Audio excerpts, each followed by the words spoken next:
Salud amigos, tripulantes de nuestra querida, contaminada y única nave espacial. La misma que, desde la última vez que nos vimos por estos medios, ha dado 3 vueltas sobre su eje imaginario y, por supuesto, sigue generando acontecimientos en pleno desarrollo. Y para variar, enrarecida la situación en el Medio Oriente entre Israel y los países vecinos, esta vez el tema siempre es tenso, ¿no? Todas las veces que estuvimos allá había que andar muy atento a las noticias. Bueno, esta vez el tema es con Siria, entre Israel y Siria, como es el tema de nunca acabar con todos los vecinos árabes. Pero veamos los acontecimientos en pleno desarrollo y dejemos que sean los protagonistas, a su modo, los que defiendan sus tesis y cómo lo hacen en esta guerra mediática paralela al teatro de operaciones.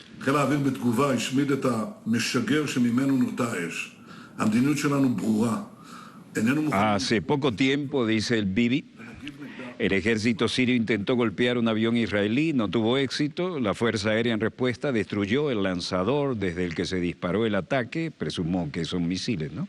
Nuestra política es clara. No estamos preparados para torear a ninguna agresión entre nosotros, le respondemos con fuerza y firmeza, no lo toleraremos. Netanyahu se compromete a resolver la crisis de coalición, su propia coalición, y evitar ir a elecciones. En el tiempo que me queda, continuaré actuando de todas las formas posibles para establecer un gobierno en los próximos días.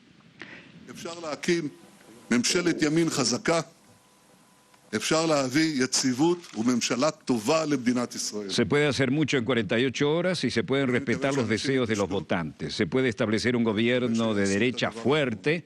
Ese es su discurso. Podemos traer credibilidad y un buen gobierno a Israel y espero que la gente tenga sentido y haga lo correcto. La historia es que Bibi dijo que continuará intentando resolver un punto muerto en la crisis de la coalición y formará un nuevo gobierno. Está huyendo hacia adelante. Israel acerca a la nueva elección mientras Netanyahu lucha para intentar formar un gobierno. En ese sentido, el abogado de Israel, Avigdor Lieberman, dice: creo que en este momento, por un lado, la elección es totalmente innecesaria. Solo el Likud es el culpable del fracaso de las negociaciones de la coalición y para evitar esto, sugiero a los partidos ultraortodoxos que hagan exactamente lo que hicieron en la primera lectura en el proyecto de ley militar, permitir que la propuesta se apruebe en la segunda y tercera lecturas y puedan abandonar la sesión plenaria.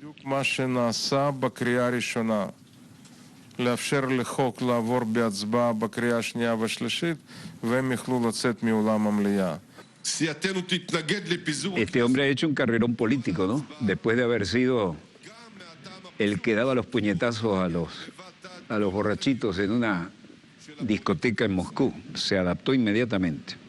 Bueno, el abogado israelí y líder de la oposición, Benny Gantz, dirigió su reunión de la Acción Azul y Blanca diciendo: nuestra facción se opondrá a la discusión de la Knesset, es decir, el Parlamento, si se vota, debido a la simple razón, entre otras, de que la elección en este momento es un gran engaño de la política israelí. Compromise in this negotiation. Unfortunately, we can see ourselves in an election that we don't need. We still hope that Lieberman will come forward to us. El otro legislativo del Likud, Miki Zohar, dijo: la elección está muy cerca en este momento y no sabemos si Lieberman cambiará de posición y de opinión.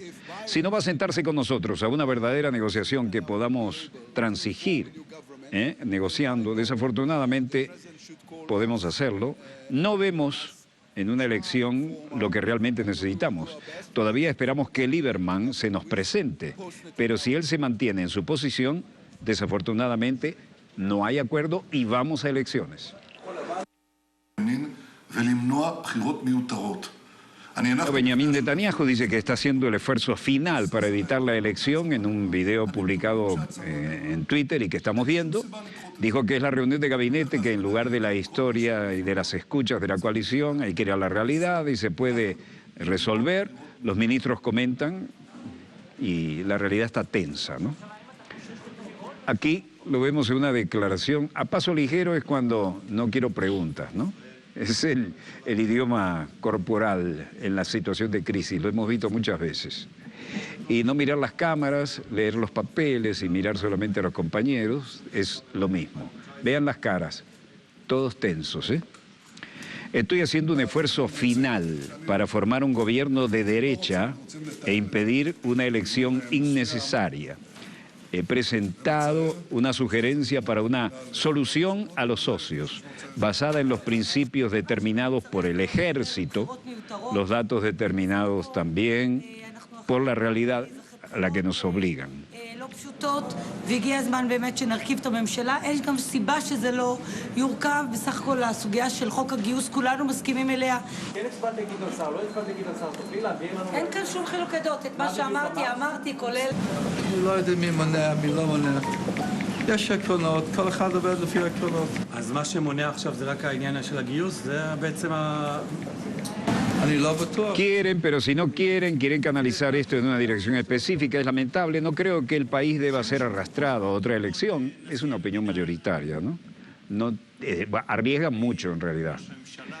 Y espero que no lo necesitemos, que no seamos arrastrados a una elección innecesaria, dicen. Hemos pasado por elecciones primarias y una elección que no fue simple y ya es hora de que formemos un gobierno y no hay razón para que no se forme. En general todos estamos de acuerdo en, en cuestionar el proyecto de ley. Jacob Litzman, hay una votación nominal.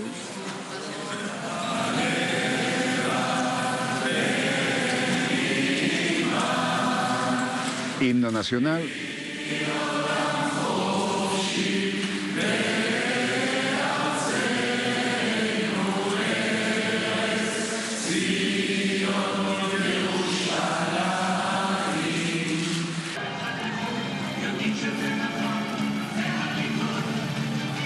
Netanyahu y su esposa Sara caminan hasta la zona de los fuegos artificiales. Es una noche de colosal victoria, colosal, dijo él.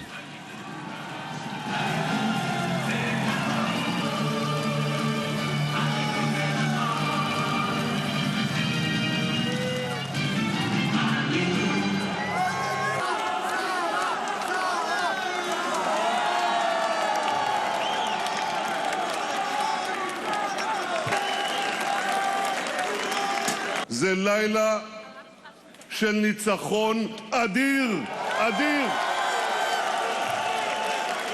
Esta noche es una colosal victoria, colosal.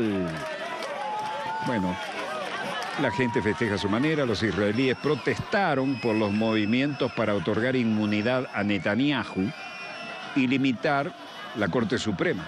Hay gente que ya está cansado de los privilegios con que él se mueve, cuando puede hacerlo. Y los protectores de la policía de Israel vieron la protesta real contra Netanyahu. Trataron de mantener las cosas en orden, como en efecto parece que ha sido así. Varias personas empujando a otras cuando llegaron al momento de contacto físico. Varios miles de israelíes protestando contra los pasos legislativos que otorgan a los primeros ministros la inmunidad. Quieren quitarle esa inmunidad que ha blindado a Netanyahu en una cantidad de curvas que tomó en derrape, por decirlo suavemente. Protestas que llevan la bandera israelí, aplausos por un lado, mujeres bailando, espíritu de protesta por el otro.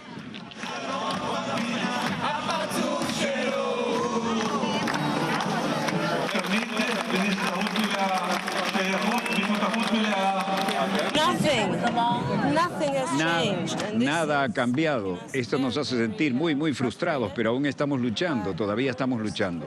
Fuimos educados para hacer esto y vivimos en este lugar sabiendo que estamos seguros que nuestra democracia, así como debería ser, así que no pueden cambiarlo. Solo el 25% de las personas dijeron que sí pueden, pero no va a pasar. Luego, otro de los que protestaban dice: salvar la democracia es salvar el país, decía Carter. Un Israel gay, Shahar, dice: Estoy aquí para demostrar contra las leyes que Bibi Netanyahu dijo que aprobará, que reformará Israel de un Estado democrático a algún tipo de dictadura como la que tenemos en Turquía o Rusia, donde los funcionarios y los políticos están por encima de la ley, como la ley no puede tocarlos, ¿no? Tememos que esto se pueda transformar en una realidad en Israel. No conocemos esto y no queremos vivir así.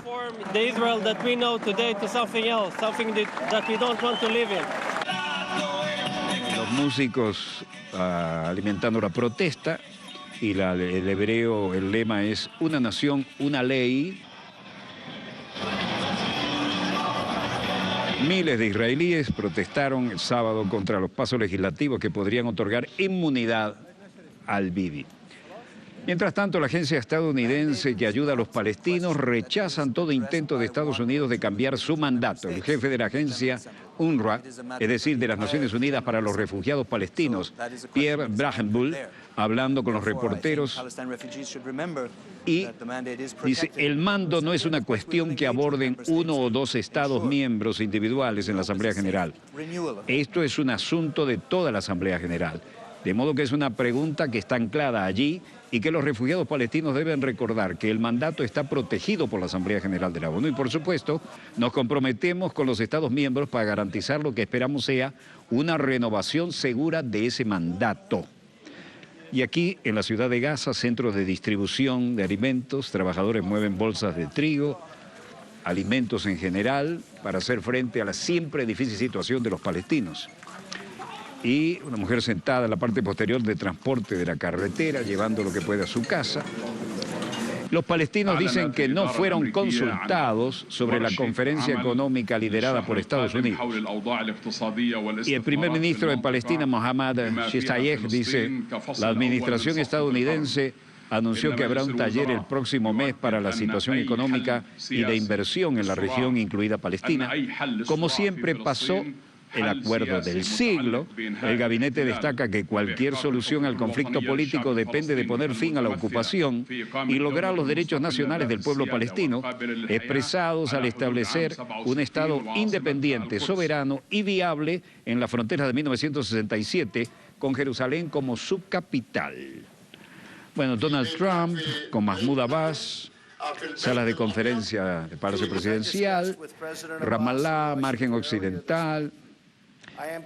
Aquí, ministro principal de Palestina, Mohammad Shtayyeh, dice, el gabinete subraya que no se consultó sobre el taller informado y sobre el contenido, ni los resultados, ni el calendario. Aclara que la crisis financiera que vive hoy la Autoridad Nacional Palestina es el resultado de las concesiones políticas, la guerra financiera que se está librando. Nosotros no nos sometemos al chantaje ni intercambiamos nuestros derechos políticos por dinero. Contundente. La realidad es que los palestinos no han sido consultados sobre una conferencia liderada por Estados Unidos en Bahrein el próximo mes, diseñados para alentar la intervención internacional en Cisjordania, en Franja de Gaza. Los pusieron ante un hecho cumplido con el descaro típico del que manda ahora en la Casa Blanca. Washington anunció la conferencia el domingo 19 de mayo y la describió como la inauguración de una primera parte del tan esperado plan de paz israelí del presidente Donald Trump, que ya arranca pateando la mesa porque no consultó nada menos que a los palestinos. Los palestinos han boicoteado la administración de Trump desde que reconoció a Jerusalén como la capital de Israel a finales de 2017 y han demostrado muy poco interés en hablar con él o discutir cualquier plan. Bueno, los líderes empresariales palestinos boicotearán la conferencia económica de Estados Unidos, no se van a rebajar a eso, no con la zanahoria y el garrote. Varios firman pintadas en todas las paredes en contra de todo esto y en contra de la Agencia de Estados Unidos para el Desarrollo Internacional, como veíamos en una calle de Ramallah. Y los residentes en Hebrón, como Ismail Zawayef, declaraban en posición tranquila pero contundente. La gente no acepta estas manipulaciones de Trump en combinación con Israel.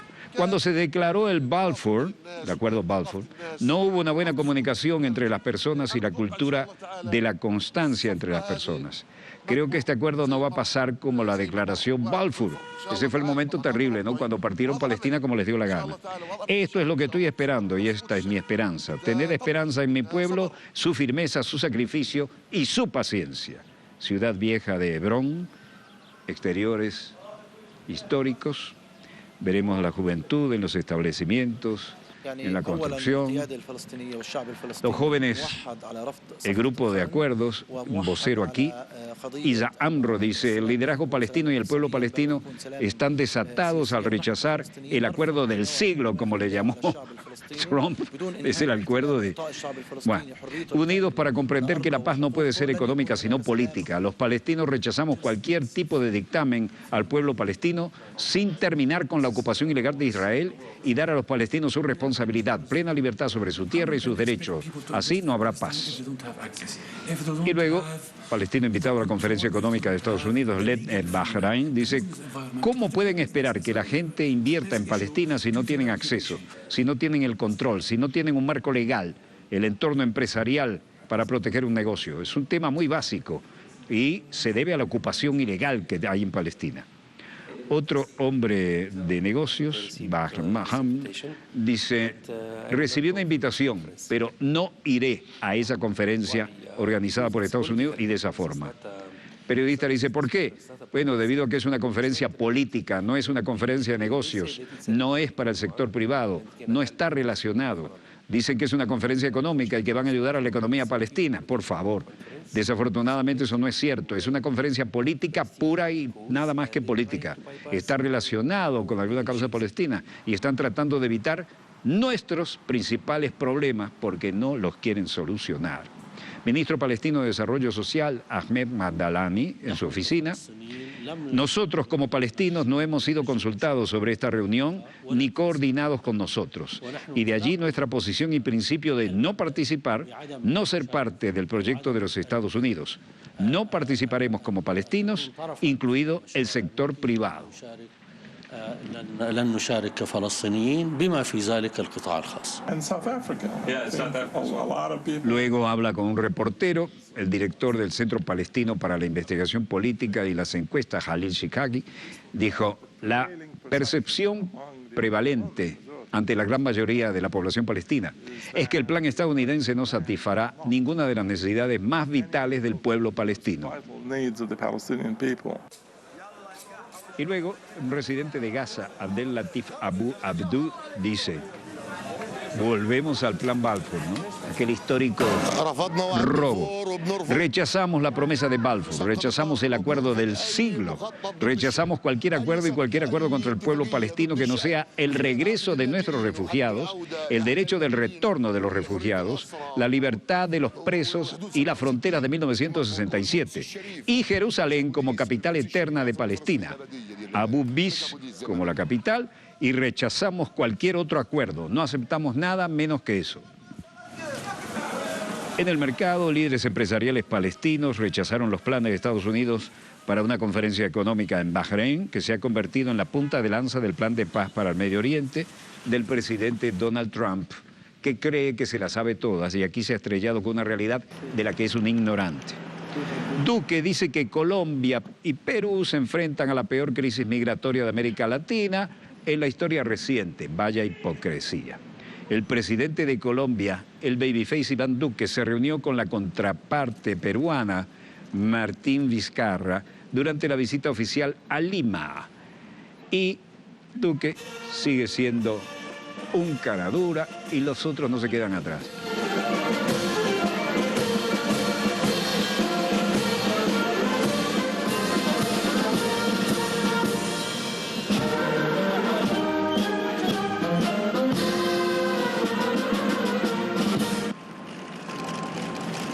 Hermoso palacio histórico. Entrevistamos allí a algunos presidentes que eran mejores que los de ahora. No los voy a mencionar. Presidente de Colombia, Iván Duque, ha dicho, entre otras cositas bonitas, Colombia y Perú, oigan bien, después que los recibimos a todos y a no pocos les matamos el hambre, ¿no? Colombia y Perú enfrentan la peor crisis migratoria de América Latina en la historia creciente. Colombia, con más de 1 millón de inmigrantes, Perú con 700.000. Y Venezuela, cosa que no dijeron, con casi 6 millones de inmigrantes colombianos que acá reciben salud gratis, educación gratis, medicina gratis. Caraduras. Qué caraduras, qué vergüenza. El Perú con más de 700.000 migrantes. Sabemos que si no hay una recuperación institucional de Venezuela y no hay una transición que empiece por la salida del dictador, será muy difícil que este fenómeno no se siga incrementando. Y pensar que fue Venezuela la que le dio la libertad a estos caraduras, ¿no? No se ha ponderado el efecto real de la migración venezolana que recibe Colombia y que recibe Perú, como también los otros países de la región. Esta migración, que está por el orden de los 3 millones, es una migración que supera largamente cualquier otro proceso migratorio que se ha dado a nivel mundial. Y sin embargo, miente descaradamente. Tenemos casi 6 millones de colombianos que emigraron aquí. Lea y infórmese. Hacer esfuerzos en que este país retorne al cauce democrático.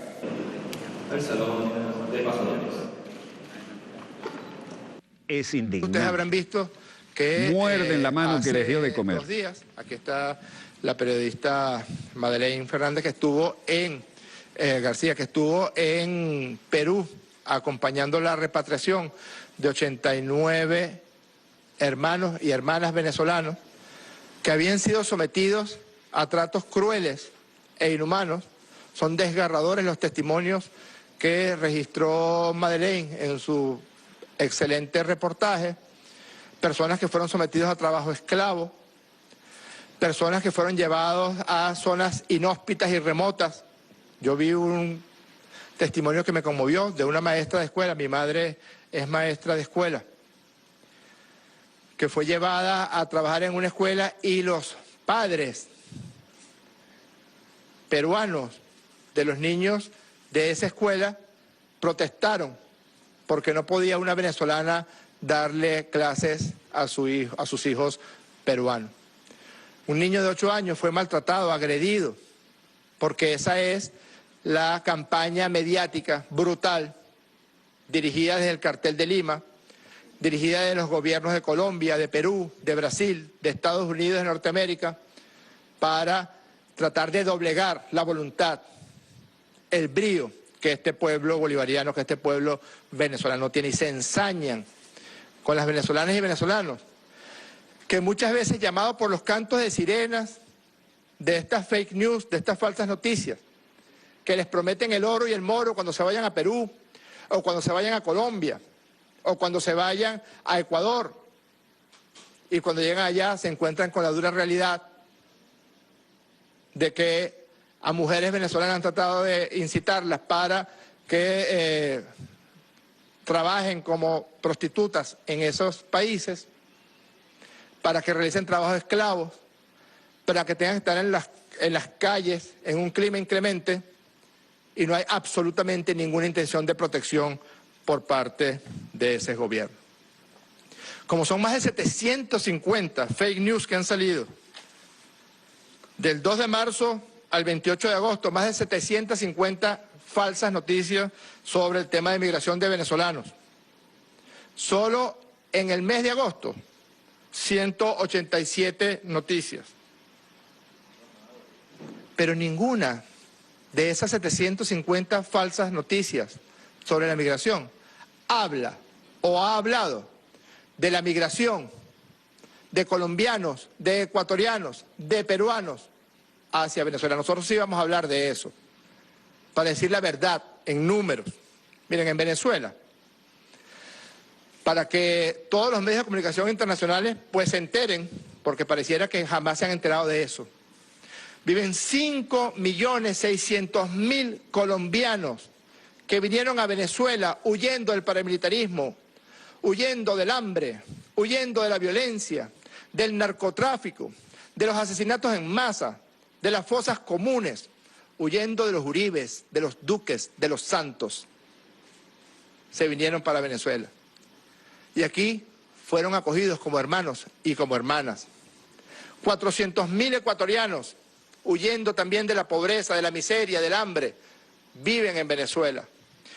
500.000 peruanos huyendo de la miseria, del hambre, de la represión brutal de los gobiernos de derecha de Perú, vinieron y fueron acogidos como hermanos por la patria venezolana. Es Venezuela, el país de este continente, que más refugiados de otros países ha recibido y continúa recibiendo. Le sigue Argentina, con 2,5 millones de migrantes, República Dominicana con 750.000 migrantes, de la cual su mayoría son haitianos, luego Costa Rica y luego Panamá. Ya dejen de mentir. Son 6,5 millones de personas de Colombia, de Perú, de Ecuador, que viven en Venezuela. Según ACNUR, en junio del 2018, es decir, la Oficina de Naciones Unidas para el Tratamiento de Migraciones y Refugiados, según ACNUR, junio del 2018, 442.460 venezolanos habían migrado a Colombia. De ahí el chiste del que habló ayer el presidente Nicolás Maduro, porque los venezolanos somos así. Los venezolanos, incluso cuando intentan sembrar todas estas barbaridades, todas estas falsedades, pues también recurrimos al humor, y eso es una buena terapéutica, recurrir al humor cuando a veces la indignación que producen estas noticias no da para más. 442.460 venezolanos reconoció ACNUR en Colombia en junio del 2018, y fue Santos y después Duque a pedirle al gobierno norteamericano, y el gobierno norteamericano les entregó $6 millones para la atención de estos hermanos y hermanas venezolanas que están en Colombia.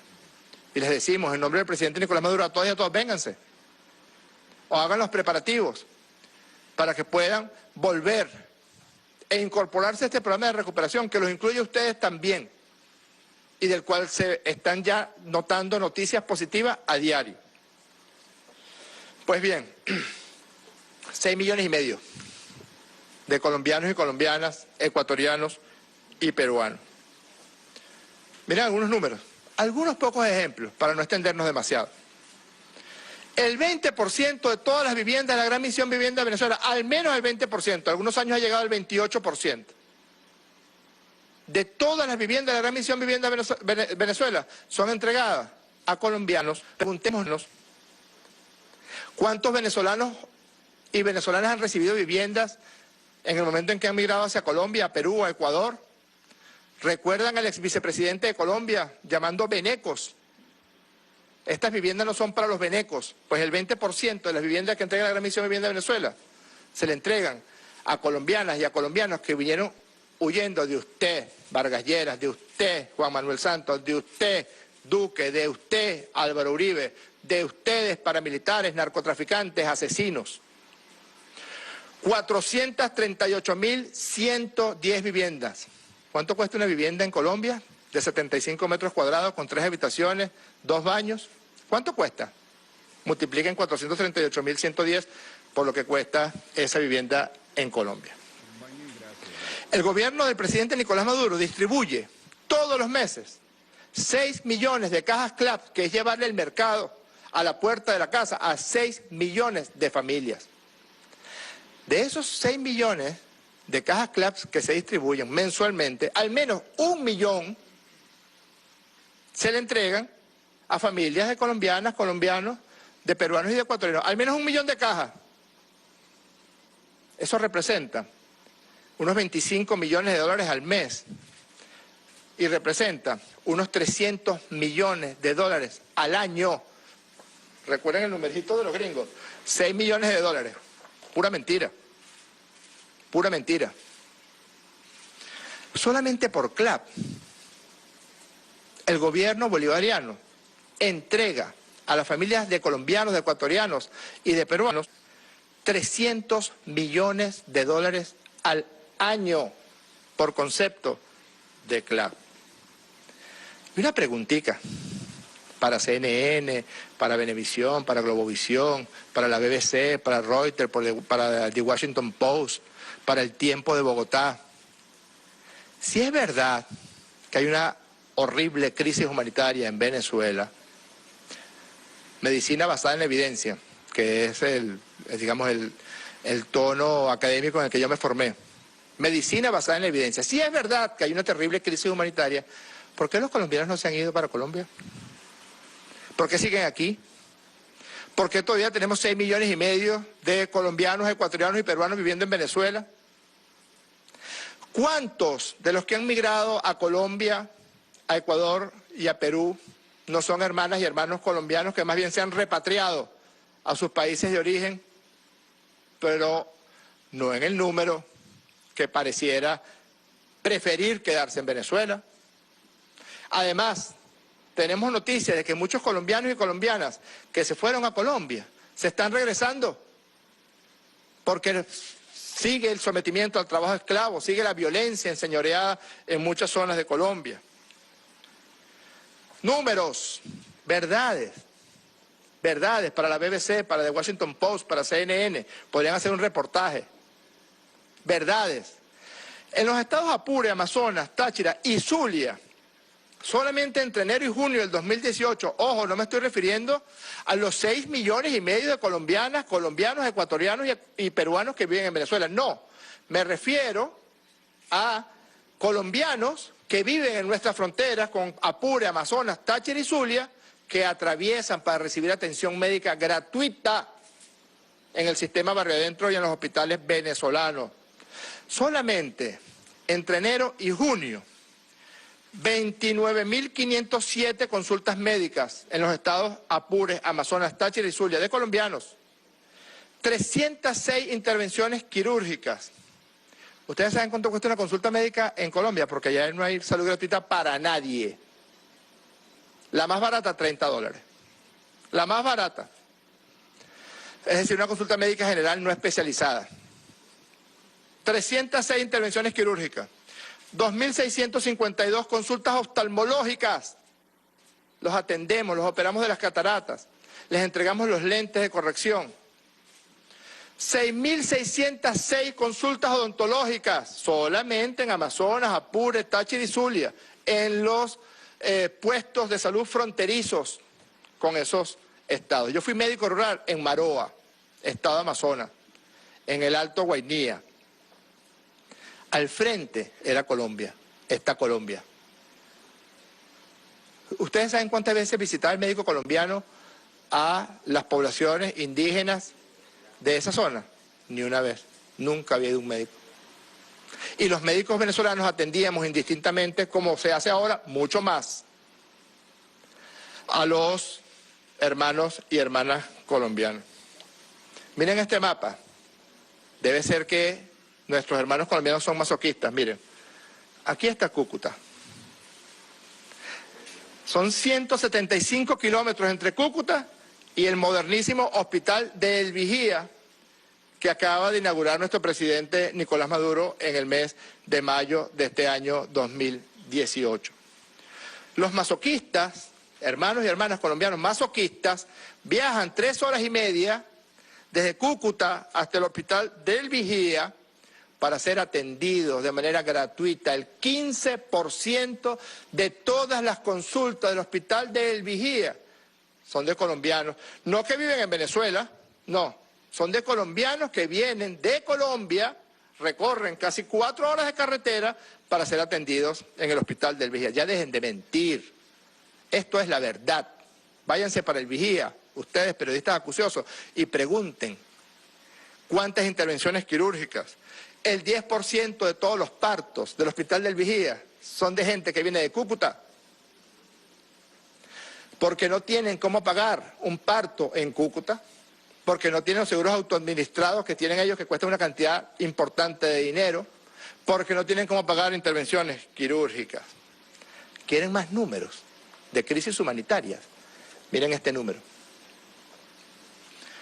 Barrio Adentro realiza cada año 66 millones de consultas, todos los años. 17% de esos 66 millones de consultas son, estos sí, de colombianos que viven en Venezuela, 17%. Es decir, 11.220.000 consultas cada año se le realizan con atención médica gratuita, de calidad, con buen trato a nuestras hermanas y hermanos colombianos, jamás con xenofobia, como tratan a nuestros hermanos en Perú, en Ecuador, en Colombia. 11.220.000 consultas a colombianas y colombianos en Venezuela. En Colombia, una consulta, se los dije antes, cuesta $30. Multipliquen 11.220.000 por 30. Esos son $336.600.000. 300 millones de dólares por concepto de CLAP. 336.600.000 por concepto de consultas médicas. Ya estamos cerca de los 700 millones de dólares cada año en atención médica y alimentación por CLAP a hermanas y hermanos colombianos. Súmenle a esto el subsidio de la gasolina para 5.600.000 colombianos, para 6,5 millones de hermanos ecuatorianos, peruanos y colombianos. Subsidio al gas, subsidio a la electricidad, subsidio al transporte. Sumen. Educación universal, gratuita y de calidad. En 18 años de revolución bolivariana han nacido en Venezuela 582.000 hijos de colombianos. 582.000. 7% de todos los nacidos vivos en Venezuela son hijas e hijos de hermanos colombianos. Y la gran mayoría de esos partos, de esos 582.000 partos, la inmensa mayoría fueron atendidos de manera gratuita por el gobierno bolivariano de Nicolás Maduro Moro. El 7% de todos los niños y niñas que nazcan este año 2018, de todos los niños y niñas que nazcan este año 2018, el 7% va a ser atendido en nuestros hospitales, en nuestras maternidades, de manera gratuita, de calidad, por el gobierno de Nicolás Maduro. Vayan sumando. Más de 3.000 millones de dólares, más de 3.000 millones de dólares. Representa atender salud, educación, comida, gas, electricidad, gasolina,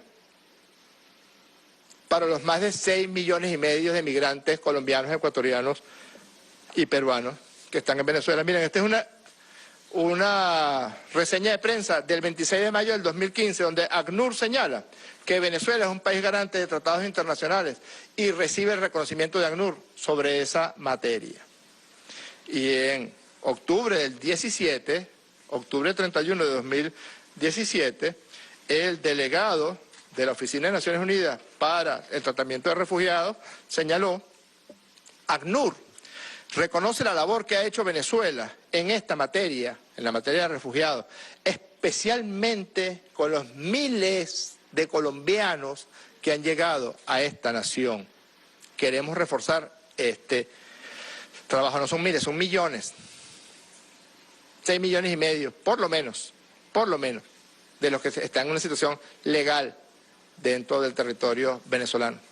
Son 582.000 niños de padres colombianos que han nacido en esta república. Ninguno ha sido tratado con muestras de xenofobia, con muestras de racismo. Esos niños están en nuestras escuelas. Vayan a una escuela de Petare, a cualquier escuela de Petare, y pregunten cuántos niñas y niños son hijos de colombianos. Y a nadie se le ha dado el trato que ese niño de 8 años recibió en Perú. Dejen la hipocresía ya. ¿Quieren hablar de números? Vamos a hablar de números. Venezuela se va a dirigir a la Oficina de Naciones Unidas para el Tratamiento de Refugiados para que tome cartas en este asunto. Para que esta oficina le señale a los gobiernos de Colombia, de Perú y de Ecuador y les diga: mire, ¿cuánto han gastado ustedes en atención de refugiados venezolanos?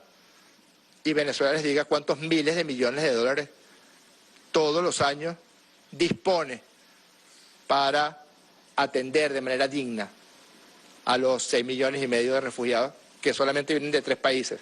No estamos contando refugiados de otros países, como los que vinieron de Chile después del golpe militar espantoso neoliberal de Augusto Pinochet, o quienes vinieron de Europa cuando Europa estaba pasando una gravísima crisis que generó verdaderas hambrunas en algunos países de Europa. No, nos estamos refiriendo a Colombia, a Perú y a Ecuador, donde son maltratados a diario venezolanas y venezolanos que muchas veces imbuidos por todas esas mentiras, personas que debieron trabajar como buhoneros en las calles de Lima y cuando se enteraban que eran venezolanos les tiraban el dinero al piso para que lo recogieran del piso. Yo le quiero preguntar a nuestras hermanas y hermanos colombianos si alguna vez han recibido un trato así por parte de un venezolano. Si alguna vez han sido discriminados en un hospital de la República, en una escuela, si no les llega todos los meses la caja de CLAP. Vamos a decirnos la verdad, nos vamos a dirigir a la Oficina de Naciones Unidas para la Atención de Refugiados para que los gobiernos de Colombia, de Ecuador y de Perú pues respondan. Nosotros los seguiremos atendiendo porque así somos los venezolanos. Así somos. Gente decente, gente digna, gente solidaria, gente generosa. Pero así no son el gobierno de Colombia, ni el de Perú, ni el de Ecuador. Que respondan, entonces, ante ACNUR. Con mucho gusto contestaremos las preguntas que hubiera lugar. Bueno, aquí tenemos algunos datos complementarios de esta más que contundente y brillante declaración. Y al que le vaya el sayo, que se lo ponga. Porque hay mucha gente que muerde la mano que le da de comer y además no agradece. Hay 6.500.000 extranjeros en Venezuela. 6.500.000 extranjeros en Venezuela. Esto sería algo así como más de 2 veces la población de Uruguay. De los cuales 5.600.000 son colombianos. Esto significa que aproximadamente el 20,3% de la población que reside en Venezuela es extranjera. Y los colombianos en Venezuela representan el 17,5% de toda la población de Venezuela. De elpaís.com tomamos: el número de refugiados sirios supera los 5 millones según la ONU, ACNUR, cifra en casi 3 millones los desplazados sirios que viven en Turquía. Estamos hablando de los grandes dramas de la crisis internacional. Comparen con las cifras de acá. Del país.com, el número de refugiados marca un nuevo récord.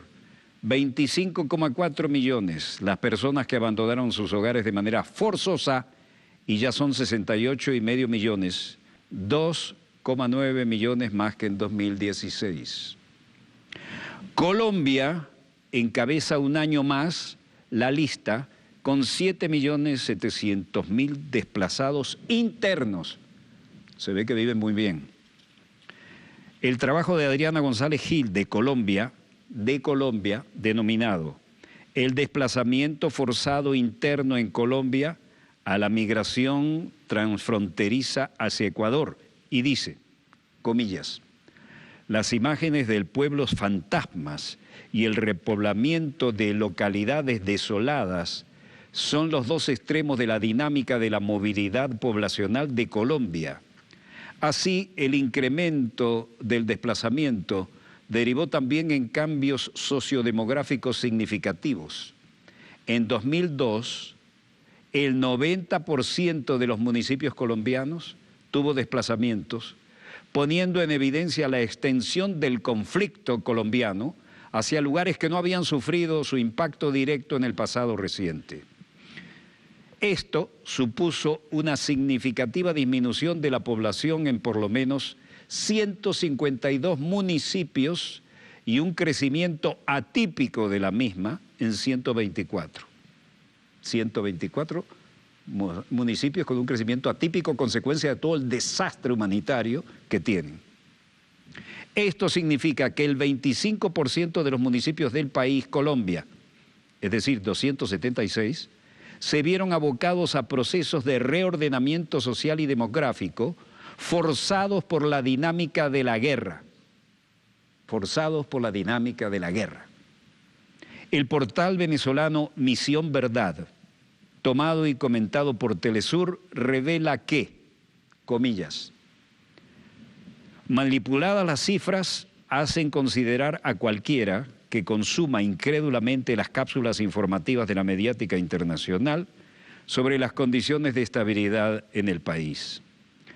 Las estimaciones van desde cientos de miles hasta 4 millones, comparándolo con conflictos bélicos como el de Siria, que ha desplazado más de 5 millones de personas durante 7 años de guerra.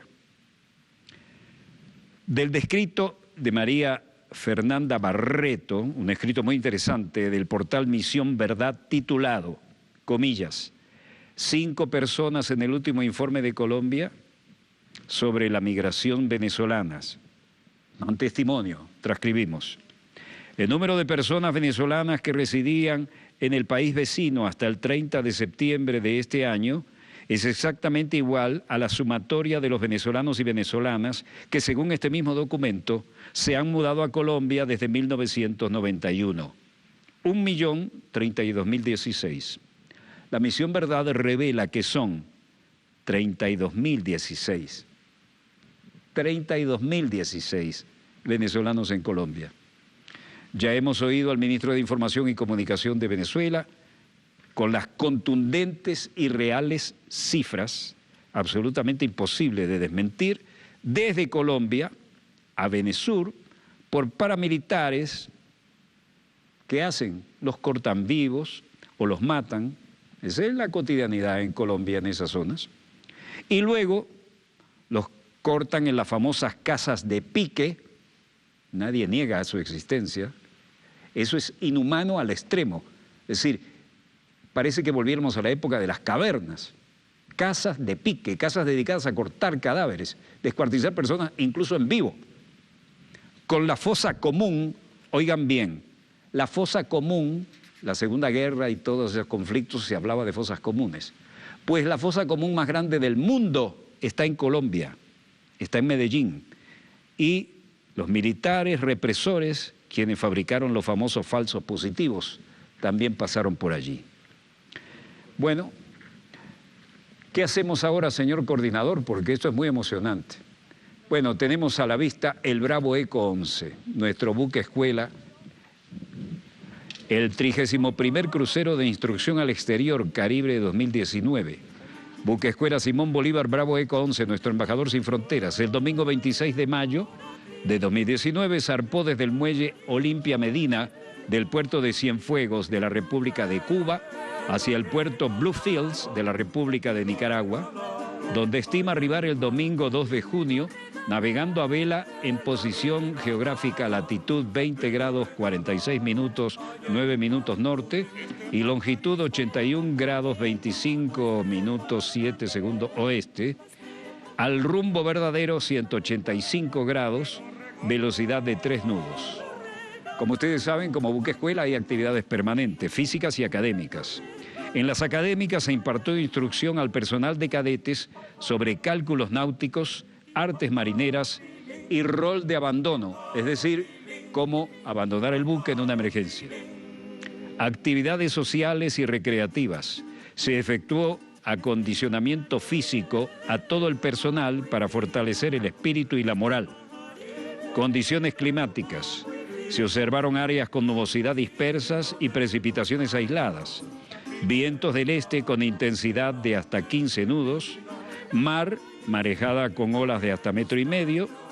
Visibilidad de buena a moderada. En el glosario naval, el término es abarloar. Abarloar es colocar un buque al lado de otro o al lado de un muelle en forma que quede en contacto por sus costados ambos buques, también denominados en algunos lugares amadrinar. Esta es la información que nos envía la capitana de fragata Yulimar José Campos Lozada, oficial de guardia de soporte operacional, y el capitán de navío Ronald Jorge Rodríguez, oficial de guardia en el puesto de comando de la Armada Bolivariana de Venezuela. Bueno, acompañado a nuestro Bravo Eco 11 hoy, tenemos la bellísima canción Pájaro Tilín, interpretada hermosamente por el glorioso Quinteto Contrapunto de Venezuela, fallecidos casi todos sus integrantes originales. El Quinteto Contrapunto fue creado por el músico Rafael Suárez y con arreglos magistrales de este talento, utilizando técnicas europeas contrapuntísticas y otras con letras ingenuas y poesías, con voces académicas muy hermosas, y abordado junto con el cuatro venezolano, los variados géneros venezolanos tradicionales, folclóricos, populares y muy venezolanos. Contrapunto reúne la cultura musical y poética de 3 continentes. Por ello, para el Quinteto Contrapunto, este programa dossier ha pedido a las autoridades venezolanas que sea postulado ante la UNESCO como Patrimonio Artístico de la Humanidad. Me lo regalaron allá en Maturín. Este pajarito no es de por aquí. Este pajarito no es de por aquí. Me lo regalaron allá en Maturín. Me lo regalaron allá en Maturín. Pájaro tilín, pájaro tilín, pájaro tilín. Pájaro tilín. Este pajarito de pluma muy fina, este pajarito de pluma muy fina, vino de los caños, vino de los caños de la telemina. Bueno, buen viento y buena mar a nuestro embajador sin fronteras, el Bravo Eco 11, y mucha agua bajo la quilla. Me honro en ser tripulante honorario desde hace mucho tiempo, así como fue la Armada en la Escuela Superior de Guerra Naval hace muchos años, la que me otorgó el primer título de profesor aquí, a Honoren, y ahora lo tengo de todos los componentes, lo cual me honra profundamente. Estamos orgullosísimos de nuestras Fuerzas Armadas, porque en este país no son ni una casta ni algo separado de la realidad popular. Son el pueblo en uniforme y todos son académicos. Dicho esto, gracias por permitirnos estar allí con ustedes y donde quiera que se encuentren de ese lado del receptor. Muchas gracias una vez más desde el estudio 3 de Venezolana de Televisión, el canal pionero de la información internacional, porque es heredero de aquel TVN5 en el Cerro Marín, en la Charneca, donde comencé con el único satélite de uso civil que bajaban para América Latina, y fuimos tengo que hablar en primera persona, fui el único que se atrevió a producirlo, traducirlo y comentarlo, y fue la primera vez que el canal oficial ganó el Premio Nacional de Periodismo. Les habló Walter Martínez, productor y conductor de Dossier, y a nombre de todo este equipo, gracias por permitirnos estar allí con ustedes. Disponga usted de las cámaras, señor director.